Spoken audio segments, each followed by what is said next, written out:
আসসালামু আলাইকুম স্টুডেন্টস, আজি আমি করিম ক্লাস 10 ম্যাথ চ্যাপ্টার নাম্বার 6 ত্রিভুজ। তো স্টুডেন্টস উদাহরণ আমি 1 এর পর 8 লেখি পড়িছি, আজি আমি 9 নম্বর সমাধান করিম। কি কইছে সাবা কোশ্চেন ডট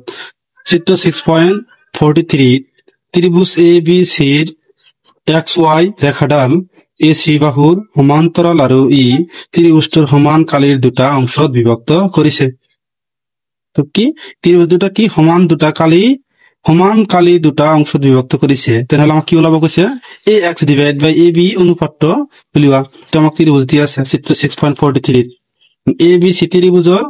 এই এক্স আই ৰেখাখণ্ডডাল কি এ সিৰ সমান্তৰাল, তেনেহলে এই এক্স আই কি কৰিছে এই ত্ৰিভুজ দুটা কালি কি দুটা সমান অংশত বিভক্ত কৰিছে মানে ভাগ কৰিছে। তারপর আমাক কি এ x divide by A B আমাক কি ওলাব লাগে অনুপাতটো উলিয়াব লাগে। তো সাবস্টেন্স এটা একেবারে সহজ, তোমালোকক আমি সহজভাৱে কৰি দিম। কিবা অসুবিধা হলে এইটো ভিডিঅ'ত তোমালোকে কমেন্ট কৰিবা, আৰু এইটো ভিডিঅ'ৰ পিছত মানে কোনটো তোমালোকৰ কোশ্চেন লাগে সেইটো তোমালোকে কমেন্ট কৰিবা, আমি তোমালোকক মানে দিবলৈ চেষ্টা কৰিম। তো স্টুডেন্টস এইটো এতিয়া আমি কি সমাধান কৰিম। সমাধান তোমাক কি দিয়া আছে কি দিয়া আছে যে এক্স ওয়াই আৰু এ সি টি এই দুটা ৰেখা দুডাল কি সমান্তৰাল, এক্স ওয়াই আৰু এ সি রেখা দুডাল কি সমান্তরাল এটা আমাক দিয়া আছে। এক্স ওয়াই সমান্তরাল আমি কি জানো এ সি, এটা আমাক দিয়া আছে। তাৰপিছত আমাক কি ইয়াৰ পৰা কি উলিয়াব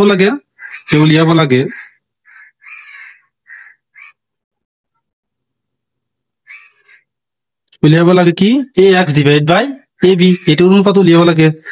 এ x divide by A B এইটো কি অনুপাত উলিয়াব লাগে,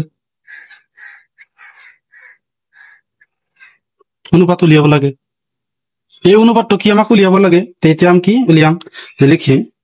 সেটিকে আমি ত্রিভুজ দুটা লিখিম যে এ বি সি এক্স বি ওয়াই, লিখিম ত্রিভুজ এ বি সি আৰু ত্ৰিভুজ এক্স বি ওয়াই এৰ পৰা লিখিম আমি ওয়াইৰ পৰা। এই ত্ৰিভুজ দুটাৰ পৰা আমি লিখিম কি লিখিম চাবা স্টুডেন্টস, আমাক কি এই এক্স কোণটো কি এ কোণৰ কি অনুৰূপ কোণ, আকৌ ওয়াই কোণটো কি সি কোণৰ অনুৰূপ কোণ। এটা আমি এতিয়া লিখিম যে plus angle B X Y is equal to angle A, এটা আমি কি লিখি পাৰো অনুৰূপ কোণ।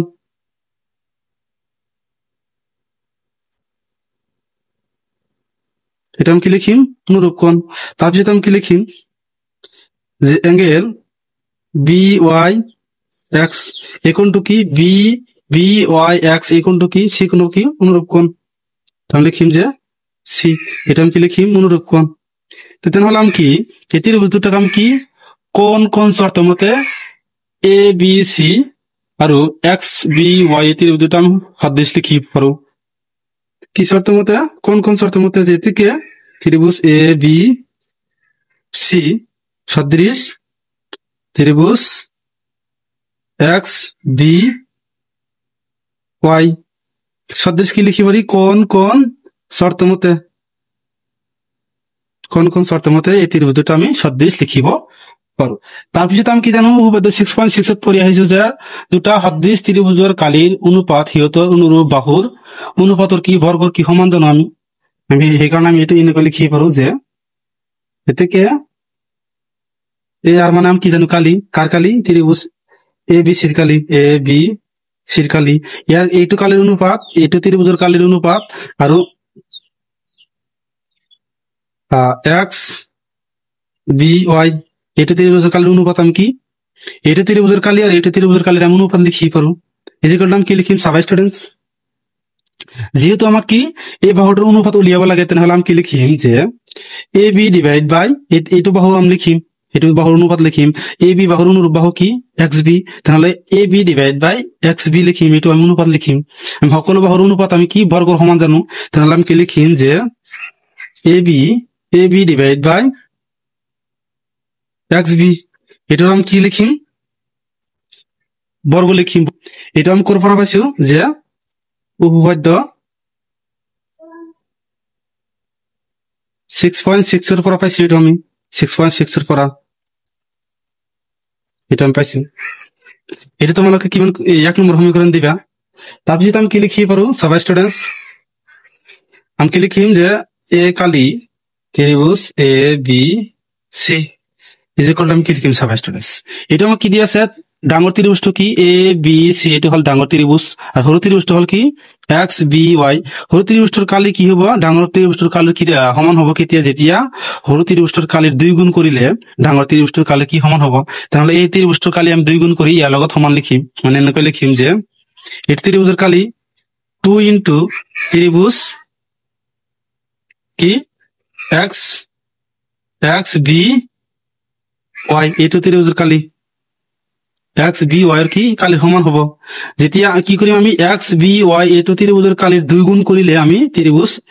এ বি সিৰ কালিৰ সমান লিখিব পাৰো তাৰপিছত আমি কি লিখিম সবাই স্টুডেন্টস এটো আমি কি হফালে আছে এটো কি হফালে আছে আমি বাফালে লৈ আহিম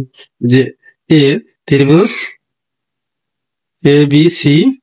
ডিভাইড বাই এ আর ত্রিভুজ X B Y is equal to A ফেলা কি থাকে 2 এর ফলে কি থাকে 2 তো সবাই স্টুডেন্টস আমি যে সকলবোৰ বস্তুৰ আমি হৰ কিমান জানো 1 এটা মন লিখি দিম এক তোমালোকে সমীকৰণ নাম্বাৰ 2 নম্বৰ দি দিবা এটা আমি কি লিখিছো তোমালোকে অলপ পিছত মানে গম পাবা এটা তোমালোকে 2 নম্বৰ সমীকৰণ দি দিবা তাৰপিছত আমি কি লিখিম যে 1 আৰু 2 ৰ পৰা 1 আৰু 2 ৰ পৰা আমি কি লিখিব পাৰো সবা তাৰপিছত আমি কি লিখিম যে 1 আৰু সমীকৰণ নম্বৰ 1 সমীকৰণ নম্বৰ 2 ৰ পৰা যে এতিয়া 1 আৰু 2 ৰ পৰা এরপর আমি কি লিখি পারো সবাই স্টুডেন্টস তো সবাই স্টুডেন্টস আমি কি অনর আমি কি বা ফাল আৰু 2 আমি বা ফাল এটা সমান জানো এটা সমান দি আছে তেনে হলে আমি কি অনর হ ফাল আৰু 2 হ ফাল আমি এই দুটা সমান লিখি পারো মানে এনেকৈ লিখি পারো যে m plus ab divide by xb whole square is equal to 2 divide by 1 এটা আমি লিখি পারো এটা আমি এনেকৈ লিখি পারো কি যেহেতু আমার কি বা ফাল সমান দি আছে তেনে হলে হ ফাল দুটা আমি সমান লিখিব পারো তাৰপিছত আমি কি কৰিম সবাই স্টুডেন্ট আমাৰ স্কয়াৰটো তুলি দিব লাগে সেই কাৰণে আমি দুই ফালে ৰুট কৰিম যে ab divide by xb is equal to root over 2 divided by 1 দুই ফালে আমি ৰুট কৰি দিম ইয়াত লিখি দিবা যে ৰুট কৰি তাৰপিছত কি হ'ব সবাই স্টুডেন্টস এটা আমি কি লিখি পাৰো এই স্কয়াৰটো ৰুট 2 উঠি যাব তেনে আমাৰ কিমান থাকে ab divide by xb is equal to এটা কিমান থাকে root over 2 আমি কিমান জানো root over 2 জানো আমি আৰু root over 1 মানে আমি কিমান জানো root over 1 মানে আমি 1 জানো তাৰপিছত স্টুডেন্ট এটা আমি কি কৰিম প্ৰতিকৰম কৰি দিম মানে বাফালা দুটা আমি প্ৰতিকৰম কৰিম হফালা দুটা আমি প্ৰতিকৰম কৰিম মানে xb divide by ab is equal to এটা কিমান হ'ব 1 ডিভাইড বাই root over 2 এটা আমি প্ৰতিকৰম লিখিছো তোমালোকে সাইডে লিখি দিবা কি প্ৰতিকৰম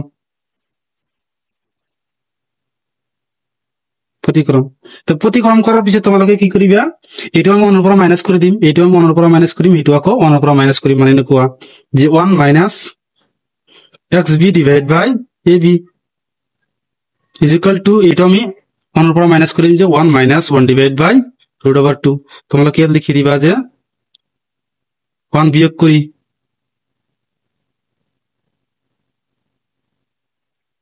এটা আমি কি কৰিছো 1 বিয়োগ কৰিছো তাৰপিছত আমি কি কৰিম আমি এটো কি এই অনৰ লগত পূৰণ কৰি ইয়াৰ লগত কি মাইনাস কৰিম মানে ab লগত পূৰণ কৰি দিয়া ab হ'ব ab আৰু 1 পূৰণ কৰিলে ab মাইনাস xb ডিভাইড বাই হৰ কিমান থাকে ab is equal to এটো আমি কি লিখিম root over 2 minus 1 divide by root over 2 তো এটা আমি কি লিখিব পাৰো সবাই স্টুডেন্টস ab পৰা xb তো কি হৈছে মাইনাস তেনহলে কি কিমান থাকে তো স্টুডেন্টস ইয়াত মানে কি দিয়া আছে যে ab minus xb তো এটা আমি কি লিখিম যে এই ab এর পৰা কি